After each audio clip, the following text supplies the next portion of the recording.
اللہ تبارک و تعالی قرآن مجید برہان رشید میں ارشاد فرماتا ہے فَاذْكُرُونِي أَذْكُرْكُمْ، تم مجھے یاد کرو میں تمہیں یاد رکھوں گا۔ حضرت ثابت بنانی رحمۃ اللہ علیہ کا فرمان ہے، جانتا ہوں میں کہ میرا رب مجھے کب یاد کرتا ہے۔ لوگ پریشان ہو گئے اور پوچھا آپ کس طرح یہ جان لیتے ہیں؟ فرمایا جب میں اس کو یاد کرتا ہوں وہ مجھے یاد فرماتا ہے۔ اللہ تبارک و تعالیٰ کا فرمان ہے اذکروا اللہ ذکرًا کثیرا، اللہ تعالیٰ کو بہت بہت یاد کرو۔ جناب رسول اکرم صلی اللہ علیہ وسلم سے پوچھا گیا کون سا عمل زیادہ افضل ہے؟ آپ نے فرمایا یہ کہ تیری موت آئے اور تیری زبان اللہ تبارک و تعالیٰ کے ذکر سے تر ہو۔ حضور نبی کریم صلی اللہ علیہ وسلم نے فرمایا صبح اور شام ایسے کرو کہ تمہاری زبان اللہ تبارک و تعالیٰ کے ذکر سے تر ہو، پھر تم ایسی صبح و شام کرو گے کہ تم پر کوئی گناہ نہیں ہوگا۔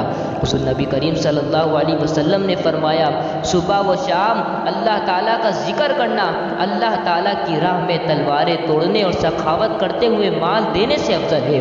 حضور اقدس علیہ السلام نے فرمایا اللہ تبارک و تعالیٰ فرماتا ہے جب میرا بندہ مجھے اپنے دل میں یاد کرتا ہے تو میں اسے اپنے دل میں یاد کرتا ہوں، اور جب وہ مجھے کسی جماعت میں یاد کرتا ہے تو میں اسے اس کی جماعت سے بہتر جماعت میں یاد کرتا ہوں۔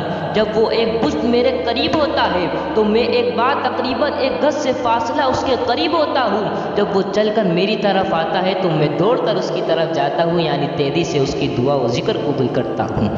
حضرت اعمش نے حضرت ابو صالح سے، انہوں نے حضرت ابو ہریرہ اور حضرت ابو سعید خدری رضی اللہ تعالی عنہم سے، انہوں نے جناب رسول اللہ صلی اللہ علیہ وسلم سے روایت کیا کہ آپ علیہ الصلوۃ والسلام نے فرمایا اللہ عز و جل کے بعض فرشتے زمین میں سیر کرنے والے ہیں جو لوگوں کے اعمال لکھنے والوں کے علاوہ ہیں۔ جب وہ کسی قوم کو دیکھتے ہیں کہ وہ اللہ تبارک و تعالیٰ کو یاد کر رہی ہے تو ایک دوسرے کو آواز دیتے ہیں آؤ، اپنے مطلوب کی طرف وہ آتے ہیں اور انہیں آسمان تک گھیر لیتے ہیں۔ پھر اللہ تبارک و تعالیٰ فرماتا ہے تم نے میرے بندوں کو کیا چیز کرتے ہوئے چھوڑا؟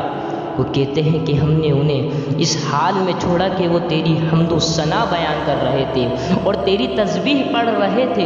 اللہ تبارک و تعالیٰ فرماتا ہے کیا انہوں نے مجھے دیکھا ہے؟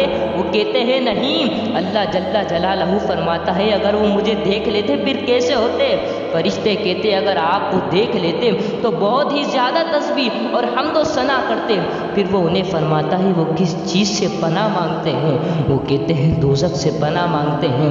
اللہ تبارک و تعالیٰ فرماتا ہے کیا انہوں نے اسے دیکھا ہے؟ وہ کہتے ہیں نہیں۔ اللہ عز و جل فرماتا ہے اگر وہ اسے دیکھ لیتے تو کیسے ہوتے؟ وہ کہتے اگر وہ اسے دیکھ لیتے تو اس سے دور بھاگتے اور سخت لرزتے دور رہتے۔ اللہ تبارک و تعالیٰ فرماتا ہے وہ کیا چیز مانگتے ہیں؟ وہ کہتے ہیں وہ جنت مانگتے ہیں۔ اللہ تبارک و تعالیٰ فرماتا ہے کیا انہوں نے اسے دیکھا ہے؟ وہ کہتے ہیں نہیں۔ اللہ تبارک و تعالیٰ فرماتا ہے اگر انہوں نے اسے دیکھا ہوتا تو پھر کیسے ہوتے؟ وہ کہتے اگر اسے دیکھا ہوتا تو اس کے لیے بہت حرص خواہش رکھتے۔ اللہ جل جلالہ فرماتا ہے میں تمہیں گواہ بناتا ہوں کہ میں نے انہیں بخش دیا۔ فرشتے کہتے ہیں ان میں فلاں آدمی تھا کہ اس کا ارادہ ذکر اللہ کے لیے ان کی طرف آنے کا نہیں تھا بلکہ ایک ضرورت سے آیا تھا۔ اللہ عز و جل فرماتا ہے یہ وہ قوم ہے کہ ان کے پاس بیٹھنے والا بھی نامراد نہیں ہوتا۔ حضرت ابو ہریرہ رضی اللہ تعالیٰ عنہ کا فرمان ہے کہ آسمان والے اہل زمین کے ان گھروں کو جن میں اللہ تبارک و تعالیٰ کے نام کا ذکر ہوتا ہے ستاروں کی طرح چمکدار دیکھتے ہیں۔